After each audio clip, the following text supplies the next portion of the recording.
cuanto a la relación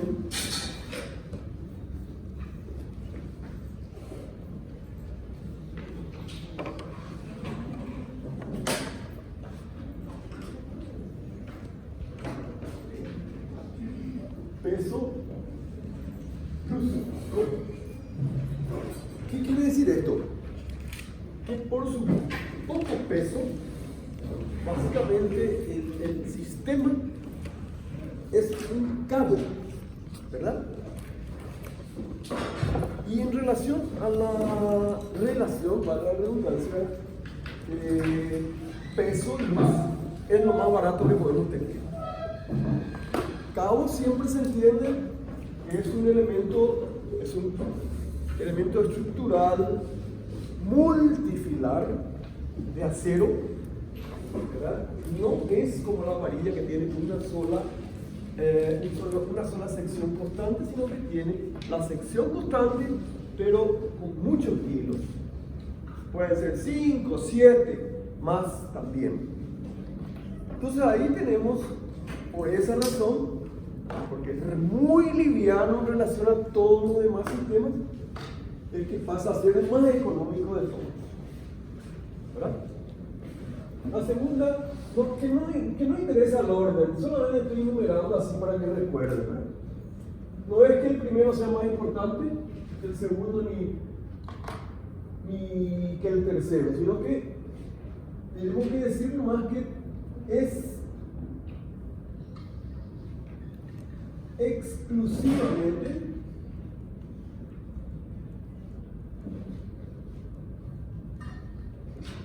solicitado a tracción. ¿Verdad?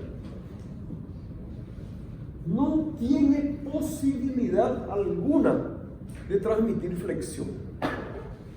Eso quiere decir que cualquier elemento, o mejor cualquier fuerza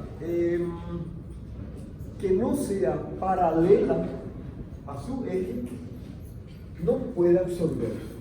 Solamente puede absorber las fuerzas que son paralelas a su eje, ¿verdad? Es decir, yo tengo un cabo y esto solamente trabaja de esta manera. No puedo absorber una carga que no sea de su misma dirección. Eso es, no puede soportar flexión. Podemos poner como 3. No puede soportar flexión alguna.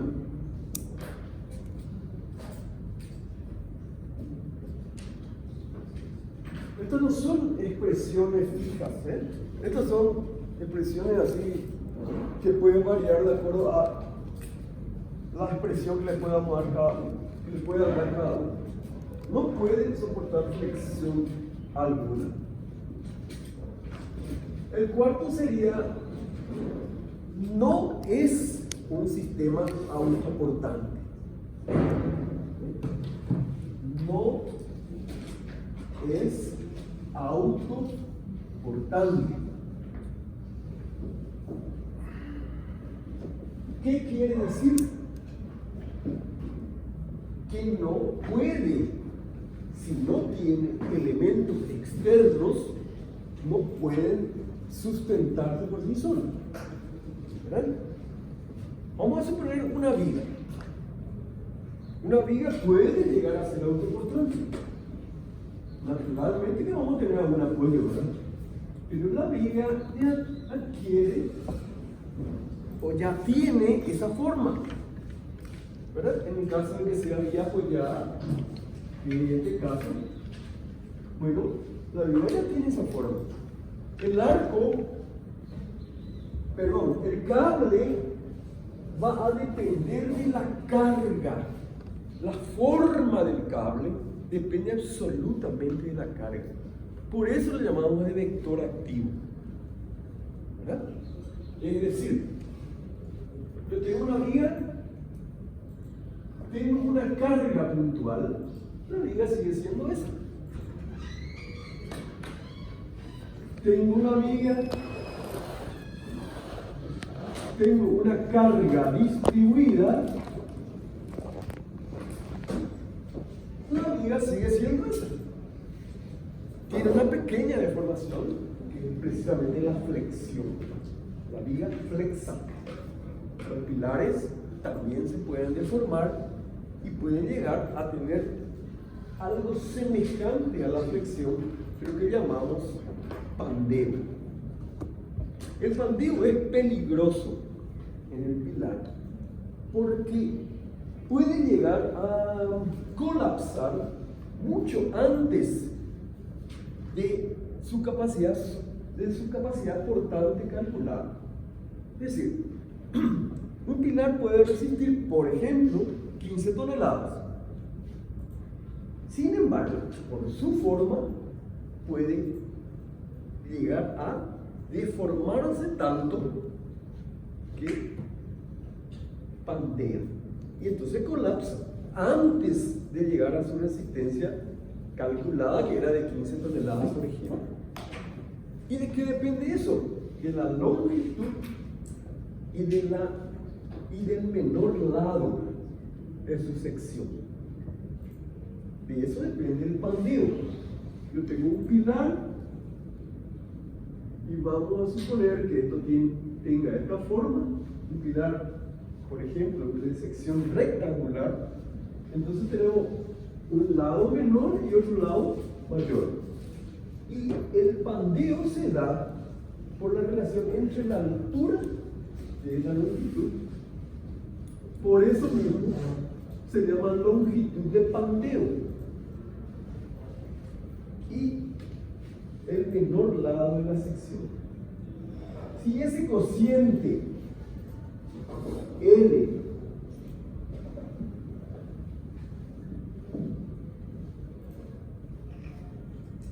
que tenemos acá, L, que es la altura, la longitud de pandeo, es mayor que 15 el pilar pandeo.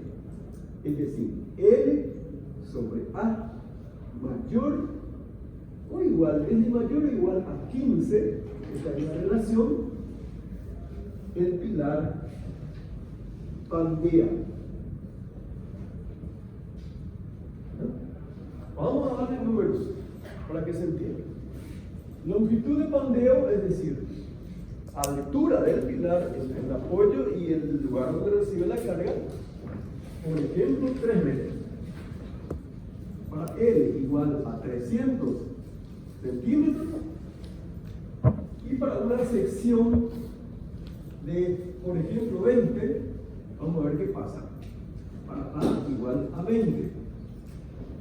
Entonces, L sobre A, 300 dividido 20 da 15. ¿Verdad? Ahí el pilar directamente pandea. Es decir, si ese pilar era capaz de soportar una carga calculada X, sin embargo, por esta relación puede llegar a descomponerse, o mejor, a colapsar antes de que llegue a esa resistencia. Entonces, si tiene esta forma, el pilar va a pandear. Entonces, tenemos que ver qué hacer. ¿Qué hacer para que el pilar no pandee? Pues entonces tenemos que crecer esto, ¿verdad?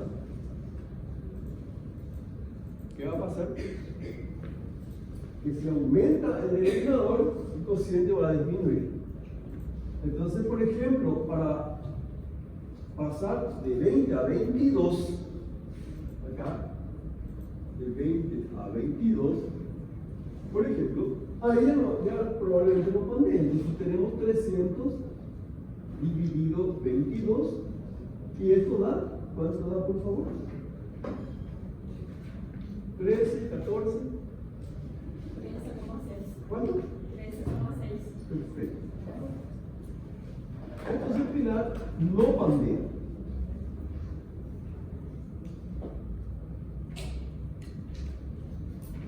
¿Ven? Por eso es importante. ¿Y por qué estoy repitiendo el concepto de pandeo? Porque cuando tenemos arcos, ahí el pandeo puede llegar a ser importante. Lógicamente que en el caso de cables no existe tal cosa, porque solo trabaja, acabamos de decirlo, exclusivamente a la tracción. El cable no sirve para nada. Voy a poner otra vez el ejemplo acá de la cartera del teléfono. Por favor. Es claro. Bueno, este es un cable. Estirado, perfecto. Pero comprimido no sirve. Entonces el cable solamente sirve para hacer solicitado a la tracción. Comprimido no sirve para nada. Diferente a un pilar. El pilar básicamente casi siempre trabaja la compresión. ¿Verdad? Dependiendo de la excentricidad de las cargas resultantes, puede también trabajar a la tracción, sobre todo la parte superior, la parte de la cabeza del pilar. ¿Qué era eso? Era esto. Cuando tenemos un pilar, tenemos un centro virtual, imaginario, que se llama núcleo central del pilar. Si las cargas resultantes caen dentro o hasta el borde del pilar, entonces en este caso solamente se produce elementos de compresión en la armadura. Compresión pura sería, compresión pura.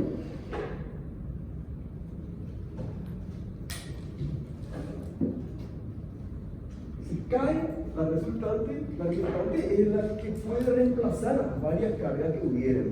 Un pilar casi siempre tiene dos cargas, por lo menos dos de direcciones perpendiculares, ¿verdad? Un pilar recibe una carga de una viga en esta dirección y también en esta otra dirección, perpendicular casi siempre, ¿verdad? El pilar, en ese caso, si la resultante de esas dos cargas cae dentro del núcleo central, es compresión pura. Si cae fuera,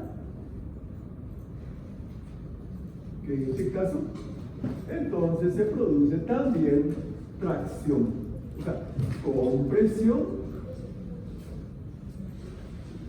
más tracción. Entonces lo ideal siempre es que nuestras cargas caigan dentro del núcleo central. ¿Qué quiere decir esto? Es más que evidente. Si colocamos una carga centrada, ¿verdad?, la posibilidad de que colapse el pilar es menor. Una carga excéntrica, ¿cuál sería en nosotros? Una bolsa de cemento. Una bolsa de cemento, llevamos al hombro, esa es una carga excéntrica. Eso produce un momento, no es un ratito, sino un momento. Produce un momento en la cabeza del pilar. ¿Verdad? Quiere decir, tiende a romper la cabeza del pilar, porque la carga, que no tenemos mucha opción, ¿verdad? Vamos a tener que poner al hombro solamente, va de un lado, es excéntrica, no está centrada. Las mujeres que vendían frutas, perdón. Me acuerdo de mi mamá, creo que la zapata L, que justamente es excéntrica y tiene alguna vía de equilibrio. Sí. Estos son casos de excentricidad. Correcto. La vía de equilibrio es la encargada de corregir la excentricidad. ¿Cuándo sucede eso? Por ejemplo, tenemos un terreno así, ¿verdad? Y donde esto y esto son lindes, no podemos pasar. Entonces colocamos un pilar aquí, por ejemplo, y otro pilar aquí, y estos pilares están excéntricos en relación a tener una carga no es centrada. Aquí estaría la zapata, por ejemplo, si fuera así, son zapatas excéntricas, ¿verdad? Entonces, ¿qué es lo que tiende a hacer? Tiende a hacer esto.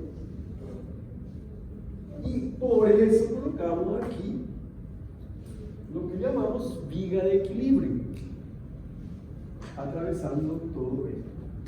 Entonces, esta viga generalmente tiene mucho volumen justamente para que actúe de contrapeso. El pilar corrija esa excentricidad. Si no es linde, no sucede eso. Si no es linde, tenemos el siguiente caso.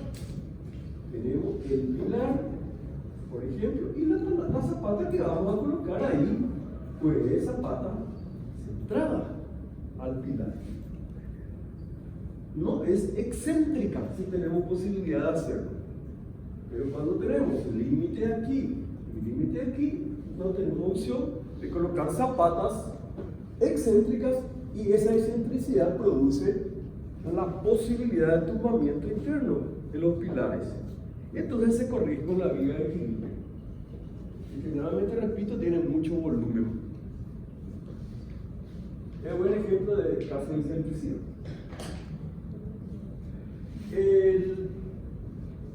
Esta excentricidad, ¿cómo sucede en los pilares? Sucede porque tenemos que absorber una carga que no cae precisamente centrada al pilar. O también por equivocación, ¿verdad? Y hacer un encofrado que no es perfecto. Si el encofrado es perfecto, entonces hacemos que el pilar reciba la carga de la viga en su centro. O sea, por error de construcción puede haber excentricidad. Casi siempre es pequeña todavía, ¿verdad?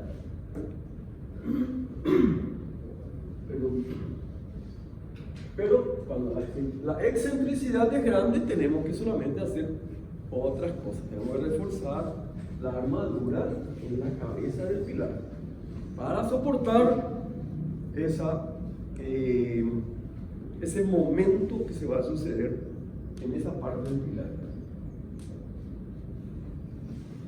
Bueno, estamos con estas características más o menos del... esto recuerden esto y recuerden esto, porque en arcos sí importa la posibilidad de que pandee o no una parte del arco. ¿Ya? Voy a borrar.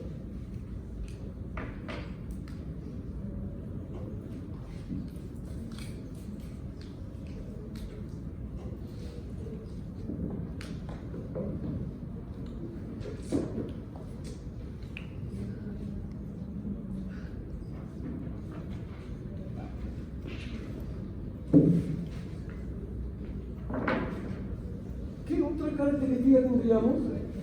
Básicamente son estas, ¿verdad? La de los cables. El sistema más económico.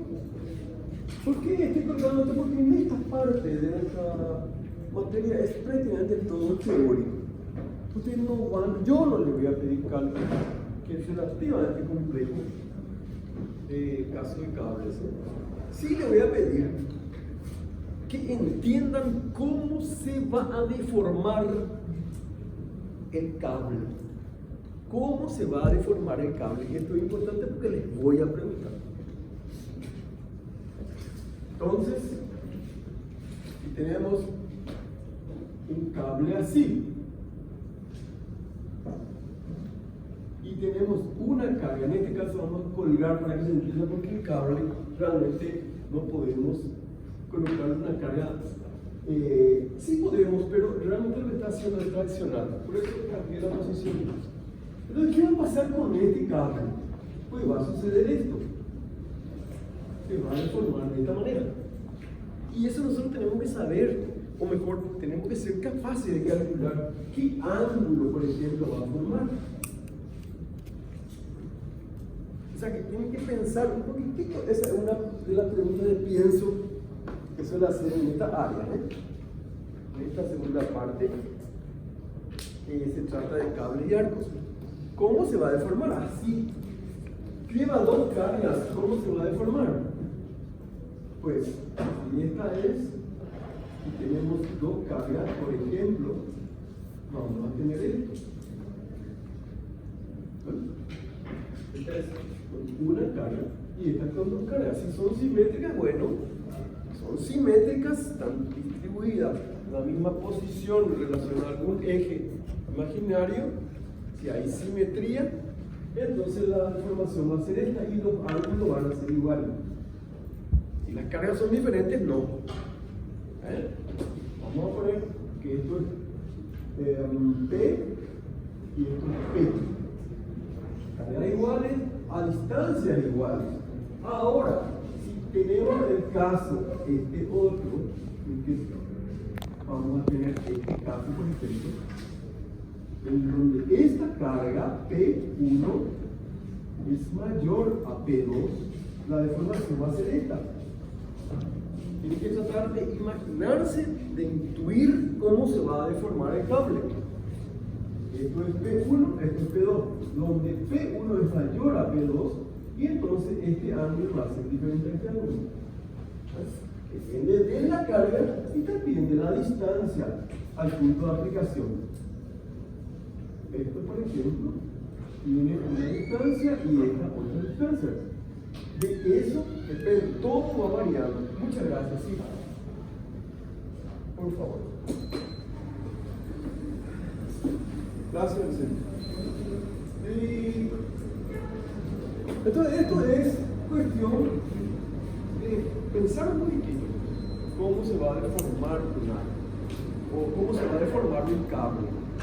Perfecto. En los arcos tenemos, bueno, pues, haciendo un paralelismo, lo primero sería un poquito, no sé si podemos hacer una comparación y decir un poquito, es más cara la estructura de arco que la de cable. ¿Por qué? Voy a poner así, para hacer un paralelismo, más caro. El arco es más caro que el cable. ¿Por qué es más caro? Porque el arco es otro sistema de trabajo, otro sistema de solicitación. Para colocar en relación a esto, voy a colocar el 2 o sea, voy a colocar trabaja a compresión.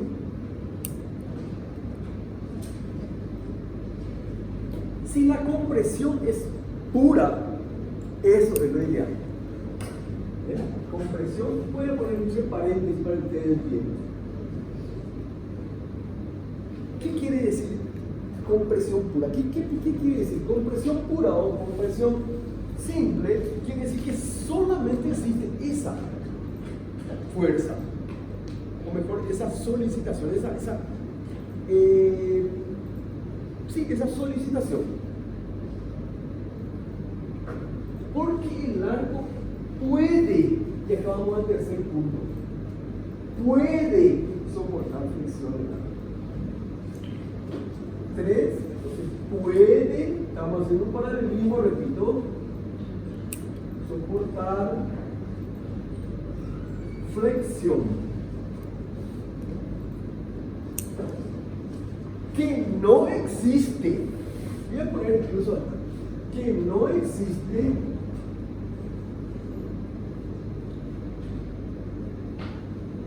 si la compresión es pura. Repito que estas son expresiones para que entiendan, Estas son expresiones no tan técnicas, sino simplemente didácticas. Entonces, que no existe y la comprensión es pura. Conexión era lo que el cable no podía soportar, cualquier carga externa, y que el cable no sea paralela o que esté en su eje, el cable no puede soportar. El arco sí, el arco puede soportar relativa fricción. ¿Por qué puede soportar? Porque tiene necesidad de mayor cuerpo. Un arco no puede tener una sección de un cable. El cable, vamos a suponer que tenga un diámetro, algo así como 4 centímetros o 3 centímetros. Nunca podemos hacer un arco de 3 centímetros de sección. El cable sí. Entonces, al necesitar de más cuerpo, se vuelve autoportable. ¿Me entiendes? Entonces, vamos a la cuarta. Entonces, ¿qué dice? Que es autoportable.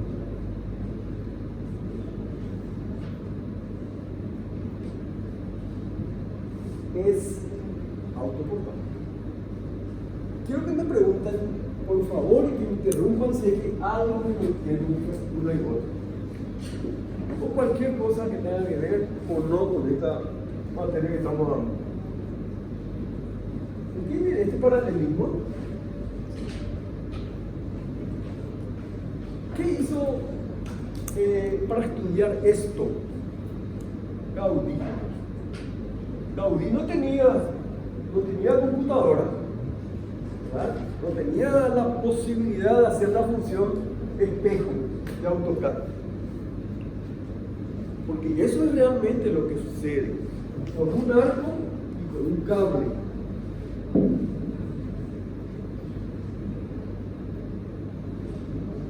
El cable, bueno, hace esto. Tenemos la suspensión acá. Y el arco hace exactamente lo contrario. Función. Gaudí estudió cada carga solicitada en su edificación, en su proyecto, como cable. Es decir, idealizó como si las cargas estarían colgadas, por decir de alguna manera, de un cable. Y después, con maquetas, con modelos o con fotografía, lo rebatimos. ¿Verdad? Al rebatir ya tenía el arco, que es lo que él quería, arco. Y al rebatir se dio cuenta que había casos en que no podía tener pilares verticales. ¿Por qué no podía tener pilares verticales en determinados casos estructurales? Porque había en el apoyo una reacción horizontal. ¿Qué es una reacción horizontal? Pues es lo que tiende a abrir el arco.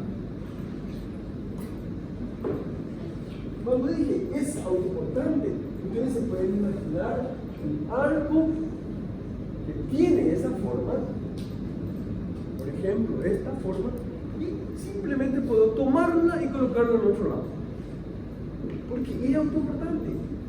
Si yo tengo un cable que es lo inverso, no es autoportante, no puedo agarrar esto y colocar a menos que tenga los apoyos. En cambio, el arco sí puedo agarrar y desplazar de un lado a otro. Es autoportable. Cable no es autoportable. ¿Me entiende eso? Perfecto. Por eso él colocaba Gaudí, digo, en algunos casos pilares que serían la tangente prácticamente del arco. Los pilares normalmente son estos, ¿verdad? Pero al hacerlo,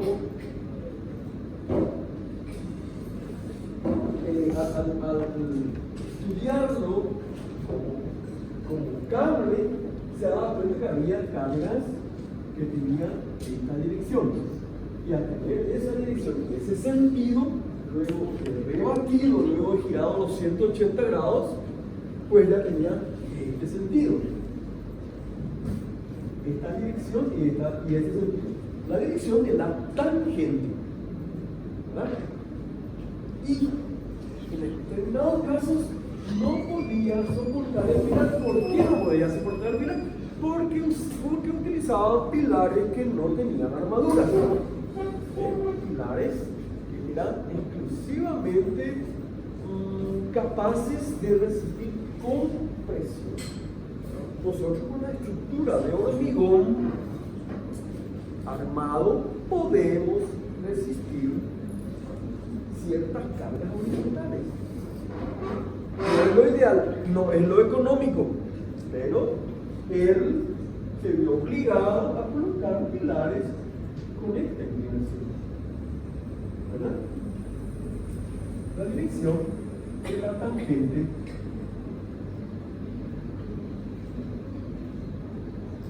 ¿por qué? Porque había cargas o había reacciones en la horizontal. Imagínense este arco que tenemos acá, esta B invertida, de hormigón armado, ya que los apoyos son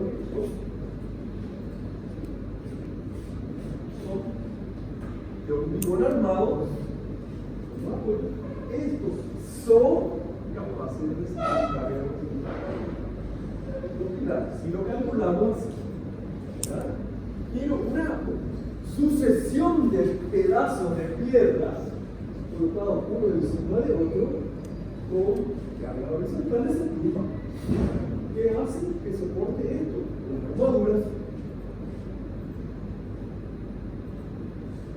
En cambio, como la construcción era el bloque de piedra, generalmente no podía soportar flexión, entonces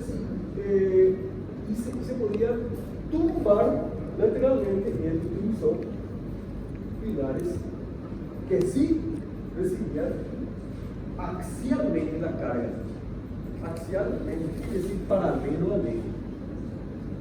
¿Verdad? Ustedes saben, ¿verdad?, que la carga tenemos que trabajarla en dos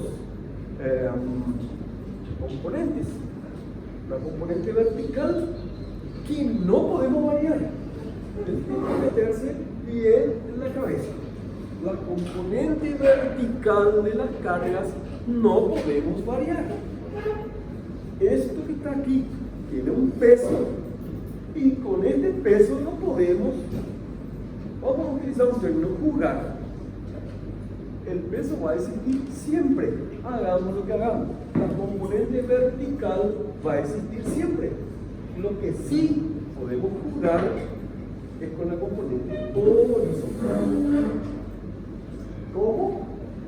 Haciendo estructura de hormigón armado o variando, como lo hizo Gaudí en su momento, la inclinación del pilar de manera que reciba las cargas que son tangenciales, que reciba de forma perpendicular por eso. O sea, bien centrada. Veo un pilar así. ¿Qué pilar? Puede resistir una carga así, no es lo ideal. Lo ideal es, pero sí puede. Cuando son bloques de piedra, esta ya no puede resistir carga que no sean centradas. Se tumba. Eso entiendo, ¿verdad?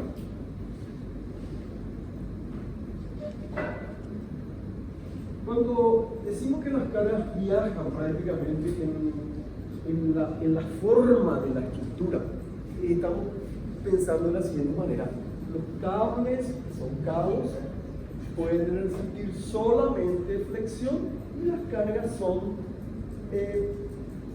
tienen la dirección del cable. La dirección. Y en este caso, un solo sentido. En el caso de los cables, solamente traccionado. En el caso de los arcos, al revés, comprimido. Pero siempre también tangencial, ¿sí? ¿Cuándo es el extremo en que la compresión es absolutamente pura?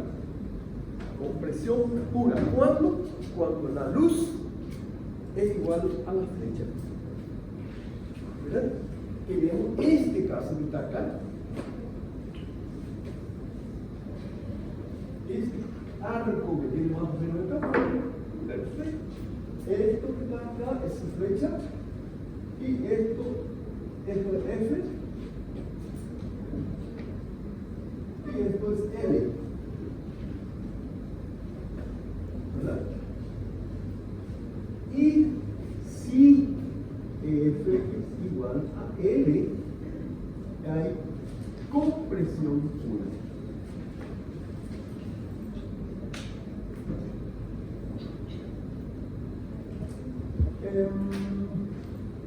Voy a poner así.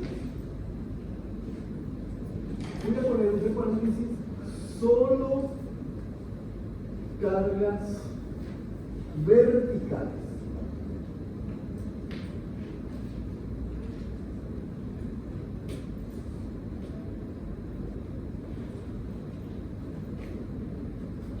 Entonces aquí llega solamente en forma vertical.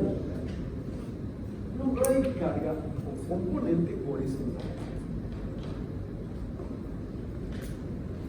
Cuando una estructura es más cara que la otra, cuando más chata, por esta razón, que la carga, que no podemos variar su dirección, la carga siempre va a ser vertical, siempre va dirigida hacia el centro de la Tierra, y por lo tanto con esa carga, con esa componente vertical, repito otra vez, no podemos hacer nada. El peso va a existir sí o sí. Lo que podemos variar es la componente horizontal. ¿Ya? Porque cuando llega una carga, está aquí, voy a poner este caso, donde la carga llega así. Voy a poner este otro caso, voy a dibujar un poquito más por acá para que se entienda.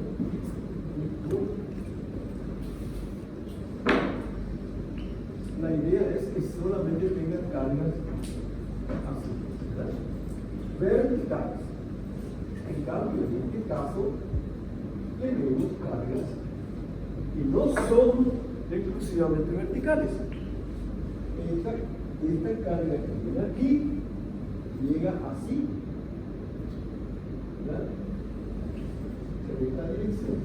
Y aquí tengo una componente horizontal que está. No tengo. Pero lo contrario de que no tengo componente horizontal, aquí sí tengo componente horizontal.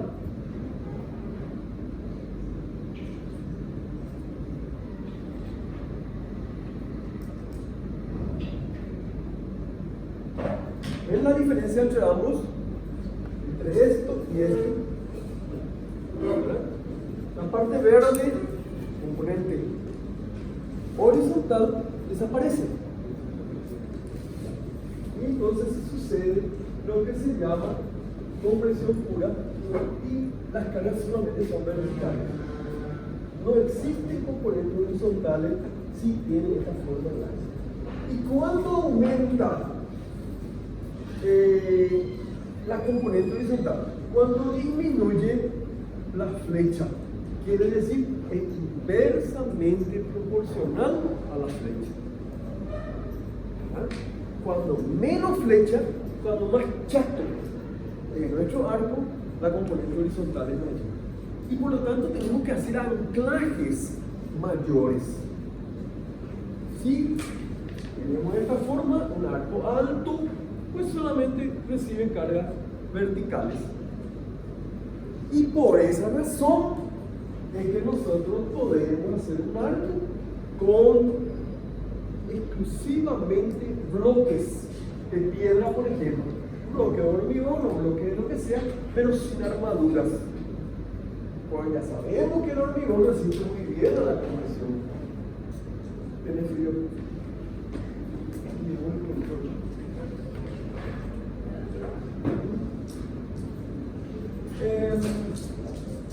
Como teníamos antes, en caso de, qué sé yo, los romanos, antes, tranquilamente colocados en forma sin armaduras.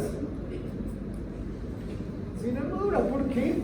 Porque hacíamos que, por su forma, trabaje la compresión. Y si hay compresión, el hormigón, para que vayamos a una época actual, el hormigón resiste muy bien a la compresión, pero muy mal a la tracción. Y ahí es donde entra el acero, ¿verdad? Donde se necesita resistir a la tracción, pues colocamos la armadura. En general, no siempre, los pilares, por ejemplo, son una excepción. Los pilares tenemos compresión y las armaduras resisten a la compresión. Pero en vigas, en losas, las otras partes estructurales, necesitamos colocar armaduras donde hay tracción. Porque, repito una vez más, el hormigón no resiste aproximadamente 1/10 de lo que resiste a la compresión. Es decir, el hormigón estirado tiene una resistencia 10 veces inferior al hormigón comprimido. Cuando hablamos de FCK, FCK es resistencia característica del hormigón a la compresión, kilogramos por centímetro cuadrado. El hormigón estudiamos en las probetas hasta romperlas apretando, comprimiendo. Las probetas, bien saben, que son de forma cilíndrica, generalmente en 2 padrones: 10 centímetros de diámetro y 20 de altura, o 15 centímetros de diámetro y 30 de altura. Esas son las 2 medidas estandarizadas de las probetas. Y llevamos al laboratorio y rompemos. Comprimimos hasta romper con la prensa hidráulica. En cambio, la varilla es diferente, FIK. Es también en kilogramos sobre centímetros cuadrados. Pero a diferencia el FCK, ya no es a compresión, sino es a tracción. Las varillas se ensayan a tracción, el hormigón a compresión. Las varillas tienen una resistencia que parten de 4.200 kilogramos por centímetro cuadrado para adelante. El hormigón, 200. Hay casos estructurales que son más exigidos. El caso del puente Héroe del Chaco tiene una resistencia de 500 kilogramos por centímetro cuadrado a compresión. Más exigido. En cambio, los cabos ya tienen más resistencia a través de las varillas. Parten de 19.000 kilos por centímetro cuadrado para arriba. Son acero de alta resistencia. FCK 200, promedio a 500.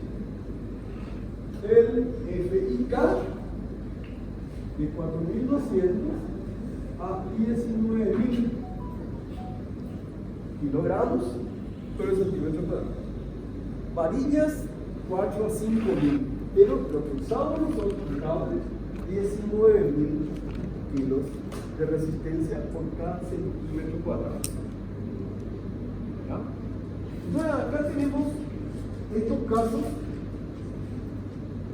repitiendo, estamos haciendo un paralelismo entre ambos. ¿Por qué yo hablé en su momento del pandeo?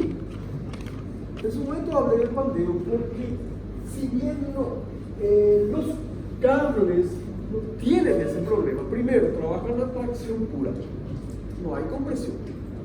Los arcos sí pueden resistir cierta parte, vamos a decir, flexionada puede tener. Y por eso cuando dibujamos ya en los textos, ya aparecen así. Cables aparecen así. En cambio, los arcos aparecen así.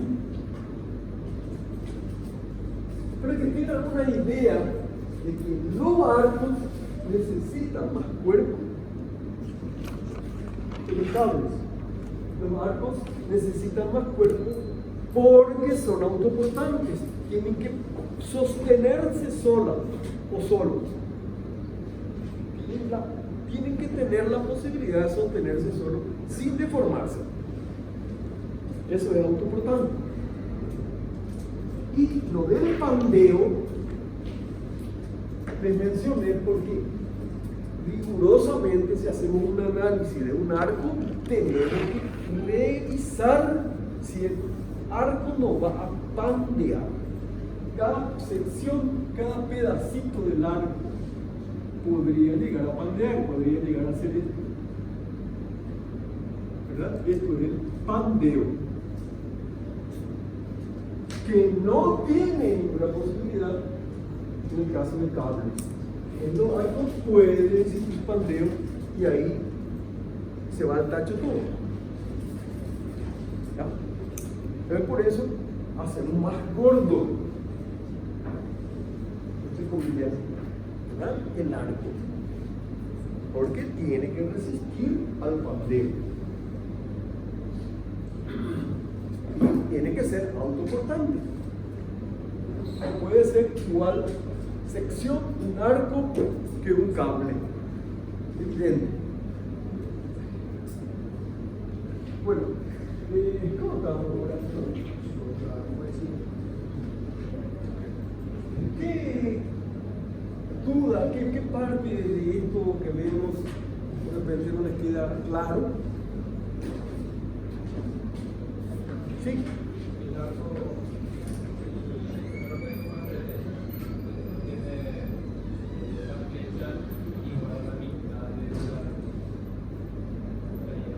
¿Cuál?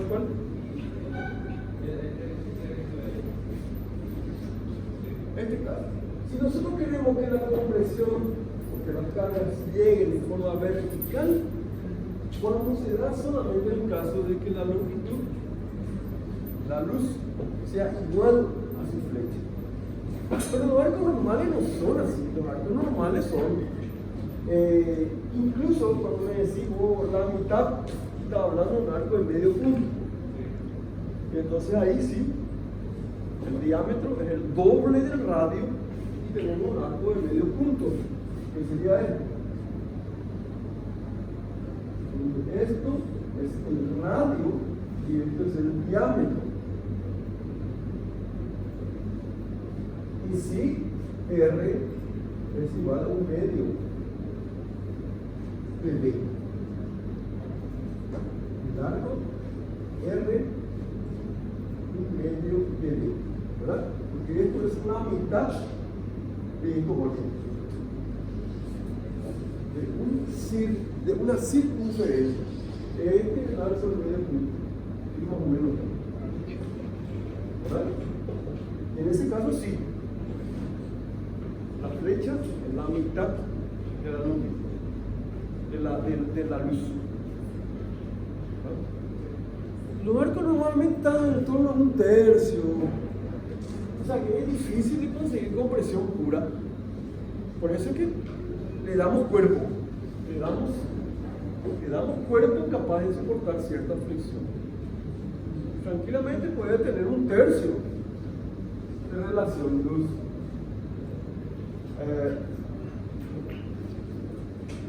En este caso el radio que puse es la flecha, ¿verdad? Y el diámetro es igual a la luz.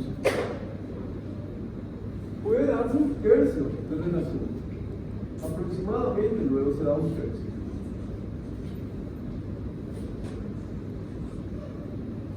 ¿Alguna otra pregunta?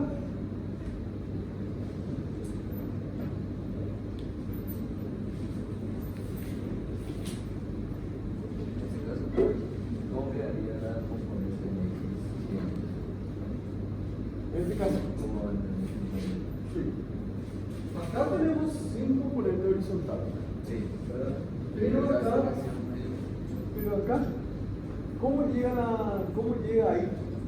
Vertical totalmente. Si tenemos un arco de medio punto, buena la pregunta, porque la dirección es tangencial.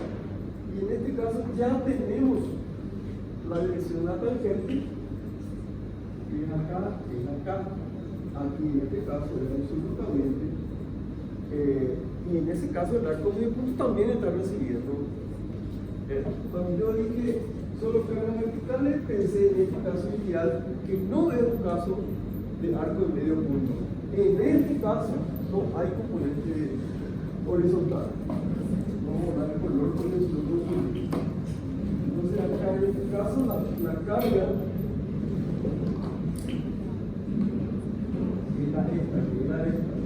era esta, recibe en forma vertical y no hay componente horizontal.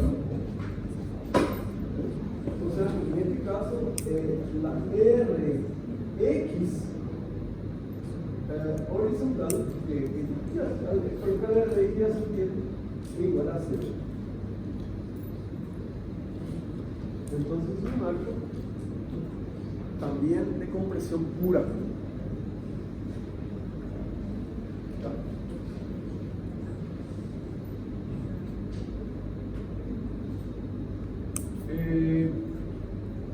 ¿Otra pregunta? ¿Algo?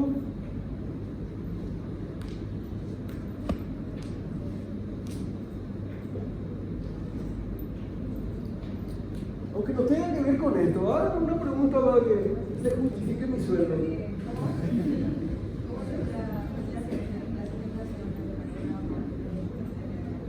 Sí. En este caso tenemos un arco como le llamamos devastado. En ese caso nosotros tenemos que absorber, tenemos que tener la posibilidad de absorber. ¿Y cómo absorbemos? En el caso del hormigón, con un bloque de hormigón, con una zapata que no tiene necesidad de ser la famosa forma de la zapata, que viene acá al pilar y que se ensancha y que todo eso. No necesita que sea de esa forma. Simplemente, como la carga viene así inclinada, al llegar acá lo que tenemos que colocar un bloque.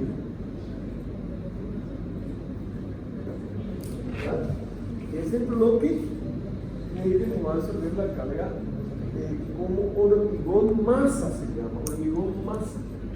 ¿Qué hormigón masa? Es un hormigón que incluso no necesita armaduras. Están ahí para soportar grandes cargas, pero enormes. Caso de Itaipú. Itaipú es una represa que por el peso tremendo del hormigón no necesitaba armadura. Se colocaban armaduras en las partes internas, pero el bloque en sí era capaz de soportar el tumbamiento. No había forma de que el agua deslice, por decir, semejante cantidad de hormigón. ¿Verdad? Ustedes saben que tiene una superficie, pero una altura tremenda, está por cerca de los 200 metros, 196 metros de altura tiene. La parte más alta, la cota máxima de Itaipú, 196 metros. Y eso es mucha presión, porque ustedes saben también que la presión, voy a poner acá, la presión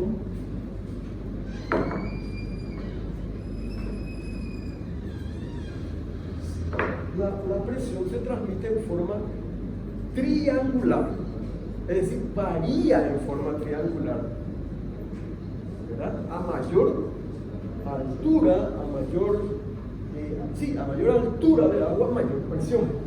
De esta manera se produce se ejemplifica la presión. Vamos a suponer que aquí tengamos agua, ¿verdad? ¿Cómo ejerce en este pilar esta agua que está aquí, ¿qué forma tiene? Pues tiene esta forma. Aquí nosotros vemos que la presión aumenta, yo voy a hacer vectorialmente, aumenta al aumentar la profundidad.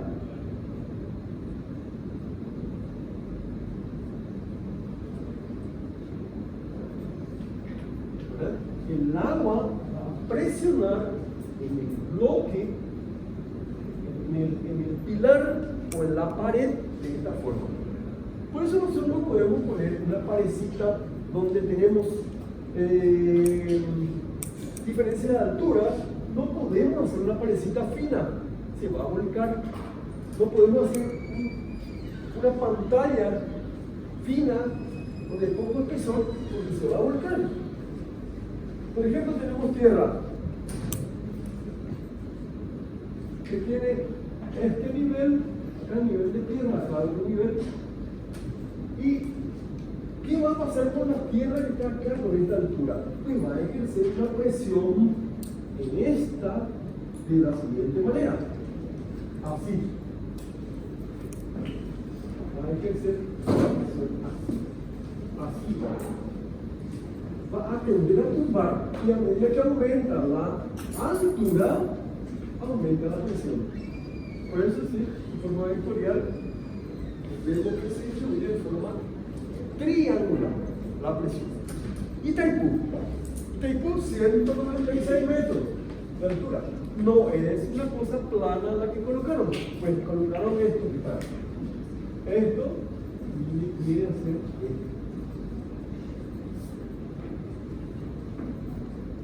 Esto es hormigón armado. Hormigón, simplemente voy a poner hormigón para que entiendan. Esto es un dique, esto es una presa. Y de ahí viene el logo. El logo de Itaipú es este logo. Hace así y hace así. ¿Ven? Y aquí colocaron una bandera paraguaya y aquí la brasilera. El logo es este. Pero bandera paraguaya 1-0 y esta bandera brasileña 1-0. Es importante victoria. Y así más o menos el logo de Itaipú, ¿verdad? Como es. ¿Por qué? Para representar la forma del bloque. ¿Verdad? Y tan pesado es el hormigón armado. El hormigón armado digo porque sí tiene armadura, tremenda armadura en la parte interna, pero el bloque en sí no necesitaba armadura. Tampoco necesitaba anclarse en la roca. No necesitaba anclarse el lecho del río, no necesitaba anclarse aquí. Como tenemos que anclar nuestros edificios en la roca madre, si es posible. Si no hay roca madre, en la roca padre, tenemos que agarrar. Si no hay roca madre, es la roca que a partir de ahí es todo roca, que no existe. Y tenemos casos en que no existe. El Burj Khalifa está sentado sobre arena. No hay roca madre. Se excavaron pilotes hasta los 49 metros y no se encontró roca madre, roca pura, maciza. Entonces colocaron ¿qué? Grandes pilotes interesantes diámetros, 1,5 metros de diámetro, 49 metros de profundidad, 195 pilotes. El edificio más alto del mundo está fundado de esa manera. 195 pilotes de 49 metros de profundidad. Y cada uno de ellos con un diámetro de 1,5 metros. Así está fundado el edificio más alto del mundo, 828 metros, coronados por un bloque que le llamamos nosotros cabezal, ¿verdad? Cuando tenemos los pilotes, tenemos el cabezal, que es el conector entre los pilotes y los pilares. Puede ser uno por cada pilar o puede ser más, de acuerdo a la necesidad. puede darse este caso. Este pilar que está acá no tiene posibilidad de soportar la zapata. Entonces nosotros le colocamos hasta un cierto nivel un cabezal y a partir de ahí un pilote hasta soportar el peso que necesitamos soportar. Puede darse 2 también, en este caso, puede darse 3 también. Aquí el cabezal y acá tenemos el pilote, el pilar. Un pilar, 2 pilotes, o un pilar, 3 pilotes. Un cabezal. Este cabezal en el edificio más alto del mundo tiene, el cabezal tiene aproximadamente 4 metros. Un bloque de hormigón tremendo de 4 metros de altura. Estos normalmente no superan de 1 metro, 60, 70, 80 centímetros. Los cabezales. El edificio tiene 4 metros. ¿Otra pregunta? No. ¿Cómo funcionan los pilotes? Por fricción. ¿Cómo hicieron funcionar los pilotes del edificio más alto del mundo? Por fricción lateral. Es decir, oposición a la penetración.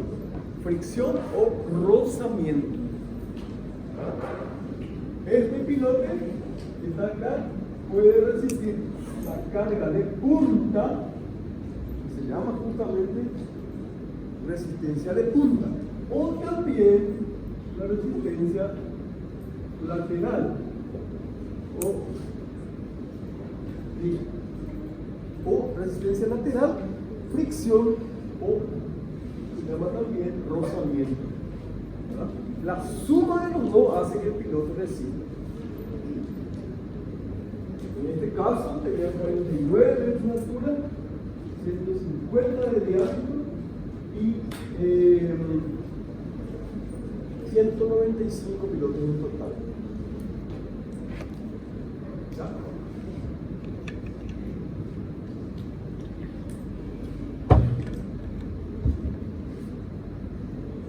¿Qué más?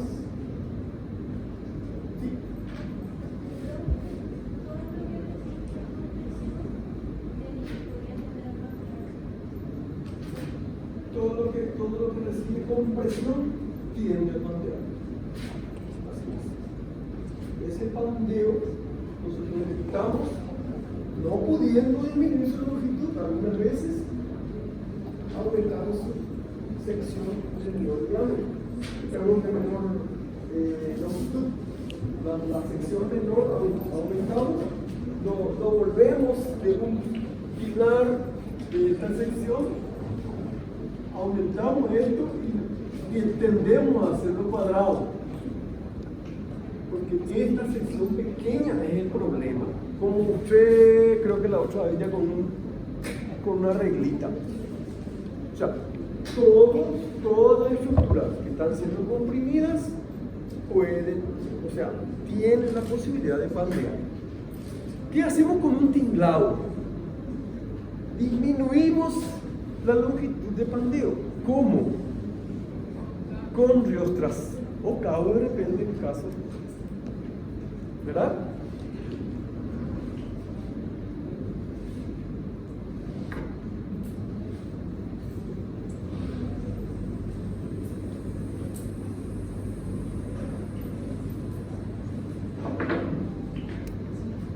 Vamos a suponer esta área que se supone que es grande, 50 metros, 40,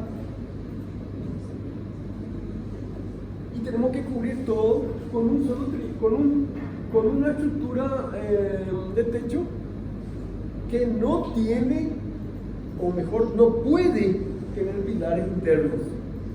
¿Qué sé yo? Un hangar, algo así, que no tiene posibilidad de tener pilares internos. Entonces lo hacemos de esta manera, con un arco de esa forma. ¿verdad? Por ejemplo, puede ser esto, no hay problema. Puede ser esto. Sin problema. Lo que quiero decirles es que cuando la altura del pilar es importante, por ejemplo, en un hangar, la altura no puede ser pequeña, no puede tener 2,5 metros, 3 metros. Tienen 6 metros, 7 metros de pilar, y entonces esta altura del pilar es importante. Alturas más grandes, la posibilidad de pandeo mayor. ¿Qué hacemos? Y colocamos vigas diostras, ¿verdad? ¿Qué son vigas? ¿Qué disminuye nuestra longitud de pandeo? A la mitad, por ejemplo. Estas vigas son las que hacen que el pilar, o que nuestros pilares no pandeen. Tienen una reglita de 30 o de 20, 15, no sé, 20. Esto que está aquí es un pilar, ¿verdad? Si yo aprieto, comprimo este pilar, ¿qué va a suceder? Pues esto, fíjense, voy a apretar. ¿Ven lo que sucede? El pilar no flexó, el pilar pandeó, se deformó como si fuera una viga que le apliqué una carga. A ver con tu dedo, por favor, aplica una carga. Se deformó con una carga externa. El pilar no necesita una carga externa, necesita una carga axial para que se deforme de esta manera. Estoy apretando nomás. Y ya me están contando. Estoy apretando, estoy deformando, estoy pandeando el pilar. Comprimiendo, ¿verdad? No, apliqué una carga externa que no sea axial. Sin embargo, se deformó como si fuera tabla. Y me marcó la mano. Nosotros evitamos esta longitud, disminuimos esta longitud de pandeo con riostras. Vigas riostras. Quiere decir esto, lo siguiente. Ayúdame, por favor. Yo voy a apretar esto. Atiendan cómo se va a pandear este pilar. Aprieto, se pandea. ¿Verdad? Pandeo. Ahora voy a aplicar una viga riostra. Van a ser un soporte aquí en el medio. Esa fuerza que está aplicando él es la que aplica la viga riostra. Ahora, para pandear, estoy aplicando la misma fuerza y el pilar no está pandeándose. Porque disminuimos la longitud de pandeo, en este caso de 20 centímetros a 10. Con la viga riostra. Es decir, es más fácil curvar algo largo que algo liso. Si tenemos una madera dura y queremos meter un clavo largo, golpeamos, martillamos el clavo, se nos dobla el clavo. ¿Qué hacemos? Disminuimos la longitud del clavo. Colocamos un clavo más corto, ¿verdad? Y ese sí penetra. Le estoy dando una carga con el martillo y ese pilar, que es el clavo corto, penetra, el largo no. El largo se... ¿Qué pasa con los altos? Eso no me pasa con los altos. Los altos son un problema, por eso yo me mantengo así petizo. Tiene problema de columna los altos. Generalmente gente que tiene 2 metros y más, tienen problemas estructurales. Señor, ¿vos tenés problemas estructurales? Bueno, ahora, en serio, los que tienen altura tienen problemas por la estructura, por el pandeo. ¿Ya? Bueno, creo que estuvo por ahora. Muchas gracias.